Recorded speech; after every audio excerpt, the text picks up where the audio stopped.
Hello students, today we will continue with the exercise 7.3, question number 9. Match the equivalent fractions. In the previous class we have already studied about equivalent fractions. Equivalent fractions are those fractions which by reducing or by multiplying they become at the end they become equal to each other. First question is 250 upon 400. Second part is 180 upon 200. Third part is 660 upon 990. Fourth part 180 upon 360. Fifth part is 220 upon 550. And in front of these we are given with 2 upon 3. B is 2 upon 5. C is 1 upon 2.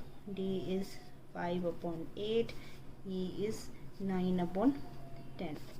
Now the solution part. First we are given with 250 upon 400. So reduce them. 0 0 cancel हो जाएंगे. 5 5 जा 25, 5 8 जा 40. That is equals to 5 upon 8. Check from the answers part. 5 upon 8 is which number? This is D. So first part is equal to D, that is 5 upon 8. Second part 180 upon 200. 0 से 0 cancel हो जाएगा. ठीक है. उसके बाद हम 2 के table से कैंसिल करेंगे. 2 9 जा 18, 2 10 जा 20. That is equals to 9 upon 10. अब ऊपर से चेक करेंगे 9 अपॉन 10 कहाँ फॉल करता है. E. That means second part is equals to E. Now third part. Third part is 660 upon 990. 0 से 0 कैंसिल. 11 6 का 11 9 जा 2 3 जा 3 2 जा 3 3 जा. That is equal to 2 upon 3. 2 upon 3 कौन सा पार्ट है? यहाँ पे ए पार्ट है. सो ये आ गया ए. Fourth part 180 upon 360. 0 से 0 कैंसिल. 18 1 जा 18, 18 2 जा 36. 1 upon 2, that is equals to C. Fifth part is 220 upon 550. 0 से 0 cancel. 11 2 जा 11 5 जा. That is equals to 2 upon 5 और वो किसके इक्वल है? B के. So these are your answers. आपने लेफ्ट हैंड साइड को सॉल्व करते जाना है. उसको रिड्यूस कर दो जितना वो रिड्यूस हो सकता है. जब आप उसको रिड्यूस करेंगे आपके पास जो आंसर आएगा वो आप राइट हैंड साइड में देख लोगे कि कहाँ फॉल करता है. जैसे फर्स्ट पार्ट का आंसर है हमारा D, यहाँ D है. सेकेंड पार्ट का आंसर है हमारा E, that is 9 upon 10. Third part का आंसर आया है हमारा A 2/3. फोर्थ पार्ट का आंसर आया हमारा C 1/2 एंड फिफ्थ पार्ट का आंसर हमारा आया है B, that is 2/5. Now we will start with the next exercise, that is exercise 7.4. इसके लिए सबसे पहले मैं आपको बताऊंगी what is like fractions. Like fractions. बच्चे like का मीनिंग होता है एक जैसा होना. ठीक है. तो वहां से हमें मीनिंग से ही पता चलता है लाइक से जो एक जैसे फ्रैक्शंस होंगे. सो इसकी डेफिनेशन है fractions with same denominators are called the like fraction. For example 7 upon 27, 6 upon 27, 5 upon 27. ये सारे क्या है? इनके सबके डिनोमिनेटर सेम है. तो ये क्या है? All are like fractions. ये है आपका एग्जाम्पल. क्लियर. अब हमारा आता है अनलाइक फ्रैक्शन. अनलाइक फ्रैक्शन से आपको पता चल रहा है अनलाइक फ्रैक्शंस क्या होते हैं? जिनके डिनोमिनेटर सेम नहीं होगा, जो एक जैसे नहीं होंगे. Fractions with different denominators are called unlike fractions. Example जैसे है आपके पास एग्जाम्पल 7 upon 27, 7 upon 28. अब यहाँ पे आप देख सकते हैं 27 and 28 are unlike denominators. They are not like, वो एक जैसे नहीं है. तो ये दोनों क्या हो जाएंगे? आपके अनलाइक फ्रैक्शंस. अब हम इससे रिलेटेड कुछ क्वेश्चंस करेंगे फ्रॉम द एक्सरसाइज.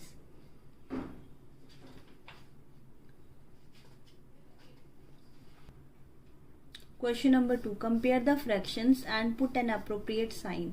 हमने पहले फ्रैक्शंस को एक दूसरे के साथ कंपेयर करना है, उसके बाद उनमें अप्रोप्रिएट साइन डालना है, चेक करना है कि वो ग्रेटर देन है, इक्वल टू है या लेस देन है। सो फर्स्ट फ्रैक्शन है हमारा 3/6 एंड 5/6। दोनों को देखा आपने, कंपेयर किया, इन दोनों का डिनोमिनेटर सेम है, दैट मीन्स दोनों लाइक फ्रैक्शंस है। तो हमने अब न्यूमरेटर को कंपेयर करना है। न्यूमरेटर में 5 इज ग्रेटर देन 3 और 3 इज स्मॉलर देन 5। तो हम यहाँ पे क्या साइन लगाएंगे, ये वाला। फिर सेकंड आ जाता है हमारा 1/7 बॉक्स 1/4।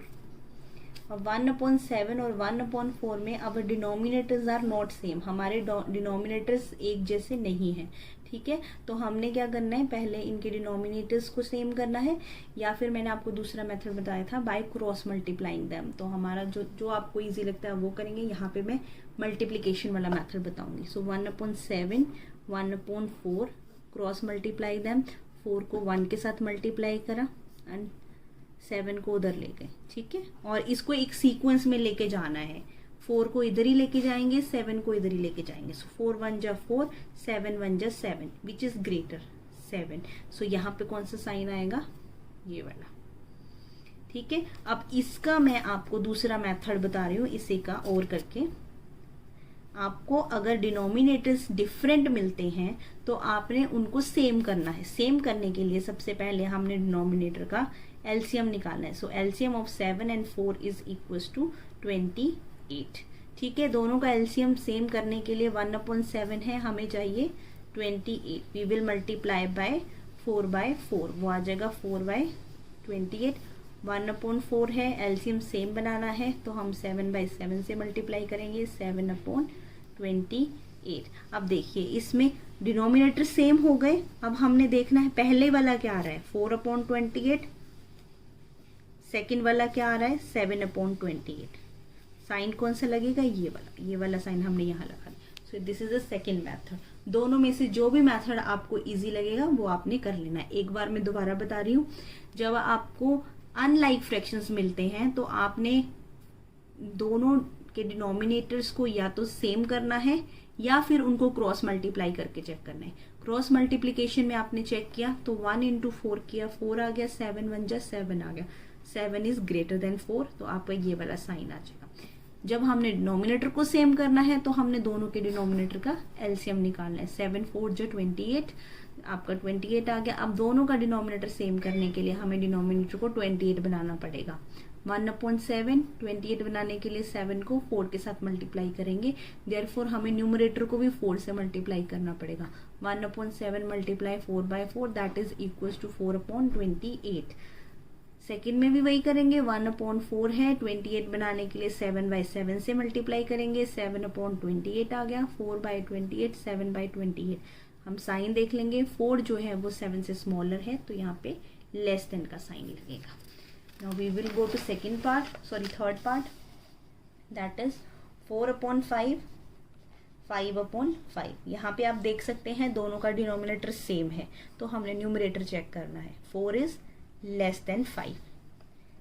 Next part 3/5 and 3/7। ये आपके प्रैक्टिस के लिए छोड़ रही हूँ, ये आपने खुद करना है। Clear? Now we will go to next question. How quickly can you do this? Fill appropriate sign. This is your question number 5। आप पिछले क्वेश्चन जैसा ही है, अब आप कितनी जल्दी कर पाते हो ये देखना, और उसमें एप्रोप्रिएट साइन निकालना है, ठीक है। यहाँ पे 1/2 1/5 है, दोनों के डिनोमिनेटर्स को कंपेयर करेंगे तो एक का डिनोमिनेटर 2 है, दूसरे का डिनोमिनेटर 5 है, दैट मीन्स ये अनलाइक फ्रैक्शन हो गए। तो हम क्या करेंगे, इसको क्रॉस मल्टीप्लीकेशन के मेथड से करके बता रही हूँ मैं। बाकी मैंने आपको दूसरा मेथड बता दिया है, वो आपको ईजी लगता है, आप वो कर सकते हैं। 5 ग्रेटर देन 2, तो यहाँ पे साइन आएगा ग्रेटर देन का। अब हम करेंगे बी पार्ट।